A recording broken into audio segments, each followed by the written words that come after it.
मार्चेंड आलं का पोलिसांचं एकच काम असतंय, आली गाडी की घ्या बाजूला. आणि आम्ही गाडी घेऊन कुठं निघालो की नुसतं ठोकाठुकीच कार्यक्रम होतय. तर राम राम गाववाले, मी विशाल राजमानेने स्वागत आहे तुमचं आपल्या आजच्या नवीन ब्लॉग मध्ये. आपल्या कार्यकर्त्याच्या गाडीचं थोडं हेडलाईटचं काम होतं म्हणून आम्ही निघालो होता नाना पेठला. तसं आपल्याला पुण्यातील फक्त एकच पेठ माहिती होतं, ते तुम्हाला पण माहिती कमेंट मध्ये नक्कीच सांगा. जी माझ्या गावाकडे होती ना ती इकडे कुठंच भेटणार नाही या पुण्यात. आणि आज त्यात होती होळी, सगळे रंग एकच दिवशी आज बघायला भेटणार. या मच्छी मार्केटमध्ये माशांचा एवढा वास येतोय ना, पण लोक खाताना कसं खातात काय माहिती, देव जाणे. मग फायनली आम्ही दुकानात पोहोचलो आणि तिथं पोहोचल्यावर एवढे मोठे भोंगे होते ना ठेवलेले, नेमकं कोणते घेऊन काय करू कळत नव्हतं. म्हणलं असलं जर मोठं घेतलं ना पोलिस आपल्यालाच पकडणार 101%. शेवटी आम्ही 100 वॅटचा बल्ब घेतला आणि टाकला लगेच गाडीला फिक्स करून.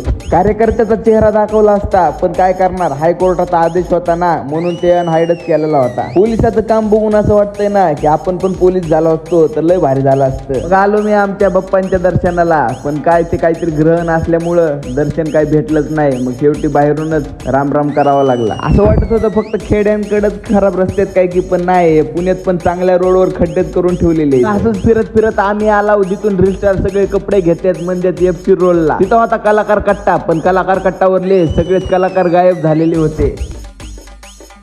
एका महान ज्योतिषानं म्हणलं होतं की FC रोडचे जे झाडं झुडपं आहेत ना ते एकदम आरोग्यदायक आहेत, म्हणून आम्ही त्याचाच आस्वाद घेण्यासाठी त्या रोडनं फिरत होता. तिकडे रूम मध्ये बसून एसीतली हवा खाण्यापेक्षा इकडे ह्या झाडा झुडपांची हवा खाण्याची मजाच एक वेगळीच आहे. तर तुम्हाला हा छोटासा ब्लॉग कसा वाटला कमेंट मध्ये नक्कीच सांगा. लाईक करा, फॉलो करा. धन्यवाद.